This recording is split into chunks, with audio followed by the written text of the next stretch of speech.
ആറന്മുള വിമാനത്താവളത്തിനായി കണ്ടെത്തിയ ഭൂമിയിൽ electronics park സ്ഥാപിക്കാനുള്ള പദ്ധതിക്കായി നെൽപ്പാടവും തണ്ണീർത്തടവും ഉൾപ്പെടുന്ന നിർദ്ദിഷ്ട ഭൂമി തരംമാറ്റി നൽകാനാവില്ലെന്ന് ഉന്നതതല യോഗം സർക്കാരിന് ശുപാർശ നൽകി. കൃഷി, റവന്യൂ, വ്യവസായ സെക്രട്ടറിമാരുടെ നിർദ്ദേശത്തിന്റെ അടിസ്ഥാനത്തിലാണ് ചീഫ് സെക്രട്ടറിയുടെ ശുപാർശ. പാർക്കിന് അനുമതി നൽകുന്നതിനെക്കുറിച്ച് ചർച്ച ചെയ്യാൻ ചീഫ് സെക്രട്ടറി ഡോക്ടർ എ ജയതിലകിന്റെ അധ്യക്ഷതയിൽ ചേർന്ന യോഗത്തിൽ കൃഷി വകുപ്പും Kerala state information technology infrastructure ലിമിറ്റഡും ഔദ്യോഗികമായി എതിർപ്പുയർത്തി. ഇതേ തുടർന്നാണ് പദ്ധതി ഉപേക്ഷിക്കാൻ തീരുമാനിച്ചത്.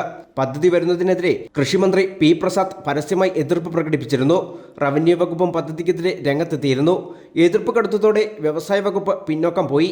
നിയമപരമായി തരംമാറ്റം അനുവദിക്കാനാകാത്ത ഭൂമിയിൽ ഇത്തരം സംരംഭം തുടങ്ങുന്നത് തിരിച്ചടിയാകുമെന്ന് വ്യവസായ വകുപ്പ് നിലപാടെടുത്തു. Take off the future private limited എന്ന പേരിൽ KGS തന്നെയാണ് ആറന്മുളയിൽ ഇലക്ട്രോണിക്സ് പാർക്കും അനുബന്ധ ടൗൺഷിപ്പും സ്ഥാപിക്കുന്നതിനുള്ള പദ്ധതിയുമായി രംഗത്ത് വന്നത്. വിമാനത്താവള പദ്ധതിക്കായി രൂപീകരിച്ച KGS ആറന്മുള എയർപോർട്ട് ലിമിറ്റഡ് കമ്പനിയുടെ പേര് മാറ്റിയാണ് take off the future private limited എന്ന കമ്പനി രൂപീകരിച്ചതെന്ന് കളക്ടർ സർക്കാരിന് റിപ്പോർട്ട് നൽകിയിരുന്നു. ടെക്നോ പാർക്കിന്റെ ഫ്രാഞ്ചൈസി എന്ന നിലയ്ക്കുള്ള പാർക്ക് വേണമെന്ന ആവശ്യമാണ് കമ്പനി സർക്കാരിന് മുൻപിൽ വെച്ചത്. വ്യവസായ വകുപ്പ് വഴിയാണ് കൃഷി, റവന്യൂ വകുപ്പുകൾക്ക് മുന്നിലെത്തിയത്. എന്നാൽ ഇതിന് കണ്ടെത്തിയ ഭൂമിയിൽ 90% നെൽവയലും തണ്ണീർത്തടവുമായതിനാൽ തരംമാറ്റം അനുവദിക്കാനാവില്ലെന്ന നിലപാടിലാണ് കൃഷി, റവന്യൂ വകുപ്പുകൾ എതിർപ്പ് പ്രകടിപ്പിച്ചത്. മാത്രമല്ല, പദ്ധതിക്കായി തട്ടിക്കൂട്ട് കമ്പനി സർക്കാരിലേക്ക് കാണിച്ച ഭൂമി പലയിടത്തായി ചിതറിക്കിടക്കുകയാണ്.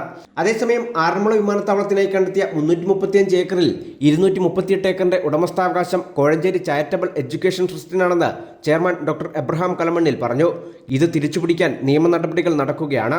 വിമാനത്താവള പദ്ധതി പ്രദേശത്ത് ഇലക്ട്രോണിക്സ് ക്ലസ്റ്റർ വരില്ലെന്നും വിദ്യാർത്ഥികൾക്കായി എയർ സ്ട്രിപ്പ് വരുമെന്നും മോൺസൂൺ ഗ്രൂപ്പ് ചെയർമാൻ കൂടിയായ എബ്രഹാം കലമണ്ണിൽ വ്യക്തമാക്കിയിട്ടുണ്ട്.